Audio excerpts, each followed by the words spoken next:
All right, here we go. Jeff from Trail Trash ADV with a bit of a update. Um, Colin is heading back up north. This is mid-October. DR's here, and bango. So Pete's a new member of Trail Trash ADV. Ha. He's changing over from street bikes to dirt bikes or dual sports. Kickstand was poorly fixed in the past, and first time Pete went over, he hit the kickstand and broke it. So he was supposed to take this home and get it out of my garage, but unfortunately, now we didn't do a lot of filming on this bike. I just needed to get it done in a hurry so that Pete could start riding. But he'll be featured in some of the videos from now on because he's going to be riding with us. It's a 2008 DR650 with a, how many clicks on the clock? 29,000. So we got a great deal on it because something was tweaked in the front end. And I looked it over. I couldn't really see what it was, but I took the previous owner's, like the handlebars were crooked. So, but I don't know whether... He thought the triple trees were, anyway, it doesn't matter. We bought a front end, complete, not me, Colin, had bought a complete front end for the DR. And we were going to do a front end swap on the V-Strom for the V-Strom project. But after weighing all the pros and cons, getting that 21-inch tire meant sacrificing some stuff. The ABS module, and I think I've mentioned this in another video, but the ABS module would have been an issue. We were losing a disc, one full disc. Colin's already got the front suspension on the V-Strom updated with the Cogent Dynamics stuff, and the DR front end was stock. So I really thought it would be a downgrade. I know everybody says, oh, you got to have a 21-inch front, but I think the 19 has been doing just fine. And we got the V-Strom back out. We didn't really get a good video of it. We weren't mic'd up really or anything like that. I don't know whether some of that will make it into B-roll footage, but just so you know, the V-Strom is back, version 1.0 anyway. There will be some further modifications. That's going to be a living project. We want to make it look a little prettier. We may go to a larger windscreen in the future or something like that than what was on the tower from Adventure Rally X. But even Davin thought, you know, maybe it looked a little small in the V-Strom. But the thing is we don't want the V-Strom. The whole point of doing the V-Strom was to get it smaller, right? And we knew that was going to compromise highway wind protection. But the point was to get rid of the bulk and slim it down. So I don't know why we would go back the other way. So it's something Colin and I are flipping back and forth about. But the more we look at that rally tower, the more we don't think it looks undersized. The more I kind of like it. So I mean, I've liked it since the beginning, but even Davin had said from Venture Rally X that maybe it looks undersized, and maybe I thought that at first, but the more we get used to it, the more it just looks badass to me.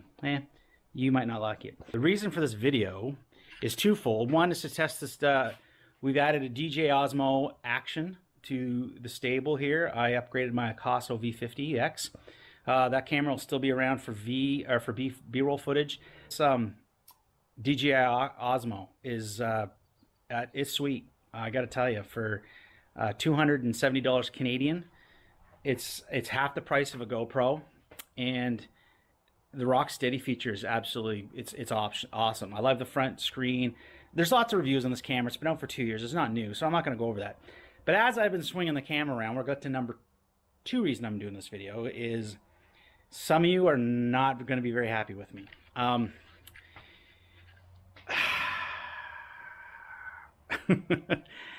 said I wouldn't do it, but I did it. If you've noticed, as I've been swinging the camera around, there's a bike missing from the garage, and it's the yellow bike, the XT500. I didn't think I'd ever get rid of it, but basically once I got the DRZ and I had to let my Bonneville go to get it, the DRZ is going to be filling that dual sport role for me. And I toyed with the idea of changing the XT500 over to more of a street-oriented bike, maybe a 70 Scrambler, as I mentioned in other videos. The problem with that is it's still not going to be featured on the channel much that way, right? And you guys are going to miss that content. The guys who came to the channel for the vintage stuff. I would have kept that bike if I could have. I really would have. But unfortunately, I've kind of got a hard limit of 3 bikes. So the KE100 project is just going to be, I don't think it'll ever get like licensed and insured and all that stuff, right? It's just going to be a project for my 15-year-old to kind of learn a little off-road riding on, and then it'll be flipped. And that was the whole point of the KE100 project, which you guys really haven't seen much of. We'll get to that. There's just been too many other projects. The DR kind of came in and took over, getting the DRZ ready for Cape Breton took over. It's just a lot of projects popped up and pushed everything back. So the XT had to go because I cannot keep more than 3 bikes insured. The van is not going anywhere. That's the kid's bike. That's the bike if my wife ever decides, she used to ride, if she ever decides to get riding again, that's the perfect bike for her to re-enter on. And it's absolutely, I enjoy it too much. Just so with the DRZ, I realized I really wanted a road bike again, and I didn't think the XT, if I did do the XT what I wanted to do the XT, it was going to take it really out of the channel anyway. It might have made an appearance here and there, but it certainly wasn't going to get hacked off road like the DRZ is going to get hacked off road. So I have had a dream bike. I had one in the past, and I've always wanted another one after I got rid of that bike. It's a bike that I had before the Triumph Bonneville. The Bonneville was supposed to be a more modern replacement for that bike, and as great as the Bonnie was, it wasn't a true replacement for that bike. So I saw an opportunity. I was looking on our local ads here, and I found a couple of these bikes that I've wanted for a long time. So yeah, here it is. So the XT is gone, and this is the replacement bike.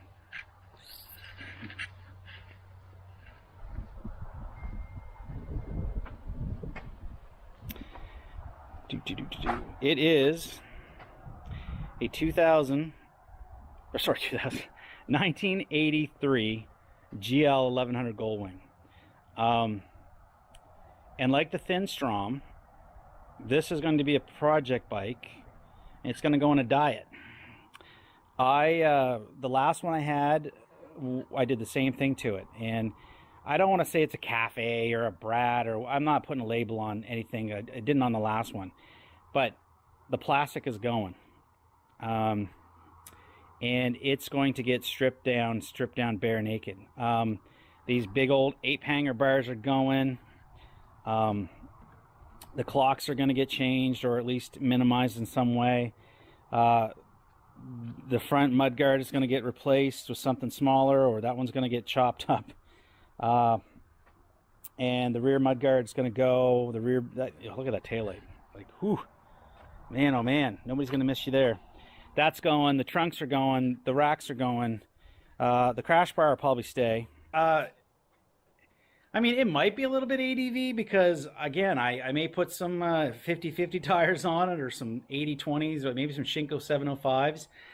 The last Goldwing I had, I would run off, not off-road, but on dirt roads, and not like if I was up on the North Mountain here in Nova Scotia, and you're driving up a paved road, and all of a sudden it turns to dirt, graded gravel or fire road. I didn't stop. I just kept going, and you would be amazed if you've never ridden these bikes. You would be amazed at how well they handle after you get all that weight off them. The original GL 1000s were supposed to be performance bikes. There's a whole history there. I won't get into that because you're probably bored with all that stuff. But they were supposed to be performance bikes until Cowie brought out the H1, their 900 inline 4-cylinder.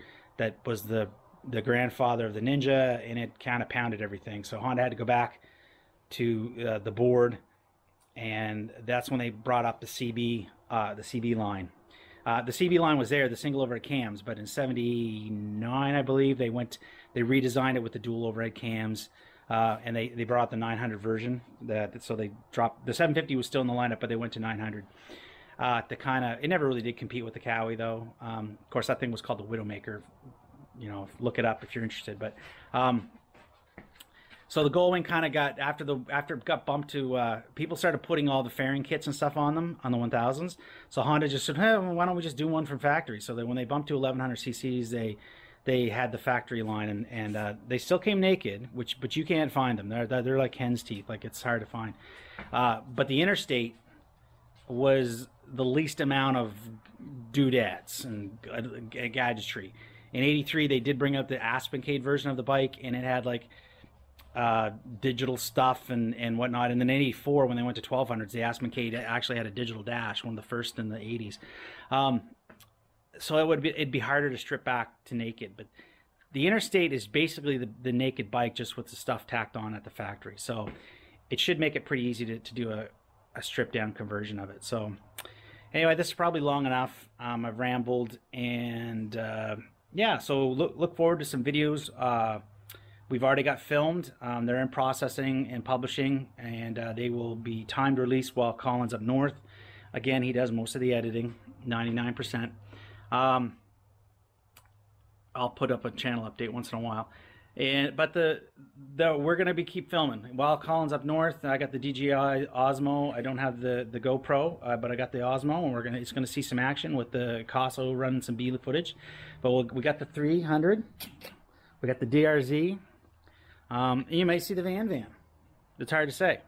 So, and if anybody's interested, if I get this up before some of these other videos pop up, maybe a midweek update or something, I'm going to film the Honda project. I don't know how much I want to get done this fall, how much it'll wait till spring. But I think I'll film the Honda project. And if you guys are interested in seeing it, put something down in the comment section, and I'll go through the hassle of like editing and publishing, or maybe I'll rope Colin into it or something. Or maybe this will be my project to do for the channel.